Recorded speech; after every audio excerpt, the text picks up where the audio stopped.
รายงานพิเศษการเลือกตั้งสมาชิกสภาแห่งชาติสุดที่10และสภาประชาชนณพหลวงเวียงจันทร์สุดที่5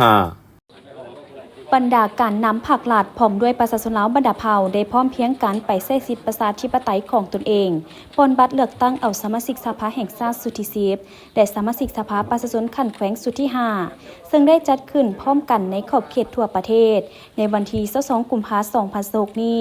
เฉพาะอยู่นครเมืองจันทร์พนาธานทองลุ้นศรีสุริตเลขาธิการใหญ่คณะบริหารงานศูนย์กลางภาคประธานประเทศพร้อมด้วยภรรยาและบรรดาการนำผักหลาดได้ไปปนบัตรเลือกตั้งอยู่ที่หน่วยปนบัตรเลือกตั้งห้องการบ้านท่าพลานไซเมืองศรีสัตนาคนครเมืองจันทร์โดยการต้อนรับของฐานอาสพังท้องศรีพันดอนเลขาคณะภาคเจ้าของนครเมืองจันทร์พร้อมด้วยคณะกรรมการเลือกตั้งขันนครเมืองจันทร์ขันเมืองขันบ้านและภาคส่วนที่เกี่ยวข้องบัตรเลือกตั้งสมาชิกสภาแห่งชาติสุดที่10และสมาชิกสภาประชาชนขั้นแขวงสุดที่5เป็นเหตุการณ์การเมืองหนึ่งที่สำคัญ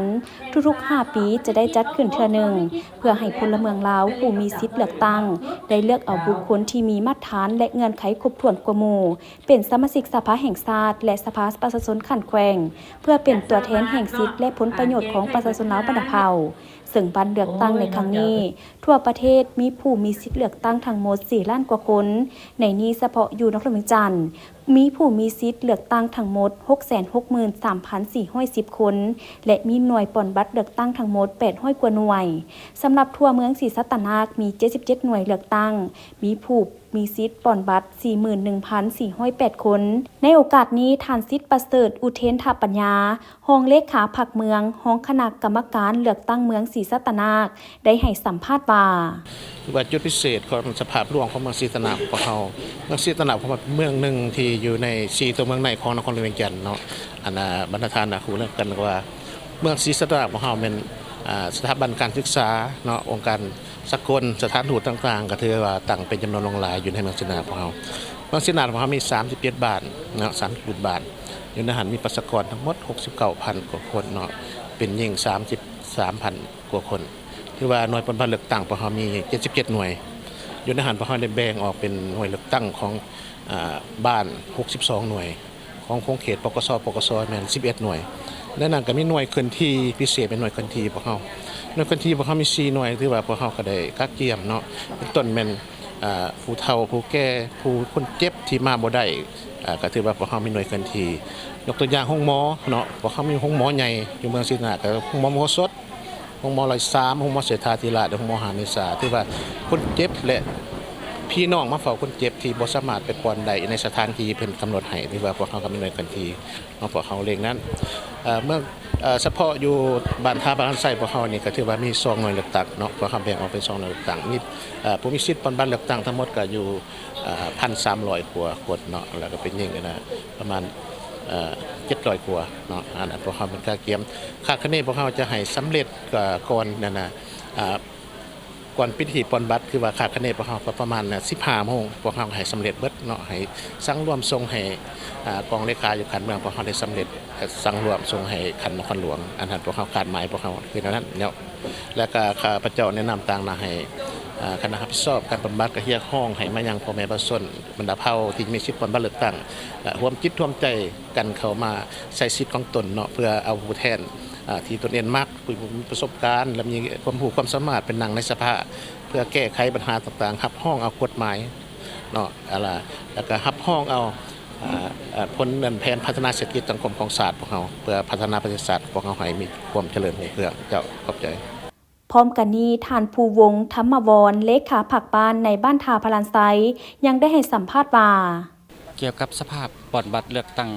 อยู่บ้านท่าพลันไซเฮาก็คือฮู้นำกันเนาะบ้านท่าพลันไซเฮาหันมี2หน่วยเลือกตั้งหน่วยที่1ก็คือหน่วยที่27หันมันอยู่ห้องการบ้านท่าพลันไซเฮาและหน่วยที่2ก็คือหน่วยที่28หันอยู่เดินบ้านวิกตอรี่เนาะ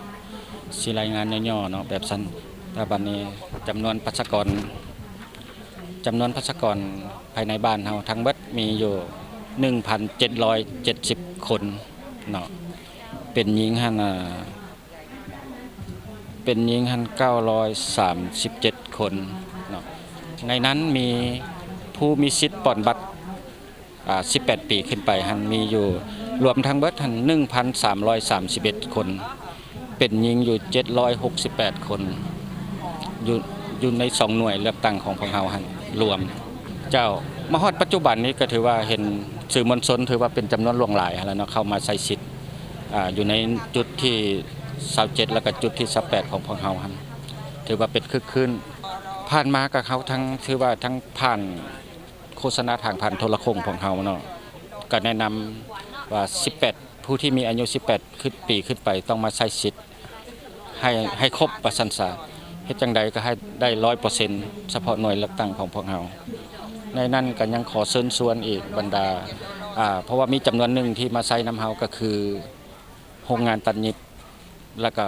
ห้องแถวจำนวนหนึ่งแล้วก็มีโรงงานผลิตข้าวแห้งของกองทัพอีกจำนวนหนึ่งมาใช้สิทธิ์นำเฮา สำหรับบ้านทาพลานไซมี2จุดปอนบัตรเลือกตั้งมี412ครอบครัวและมีผู้มีสิทธิ์เลือกตั้งทั้งหมด 1,331 คน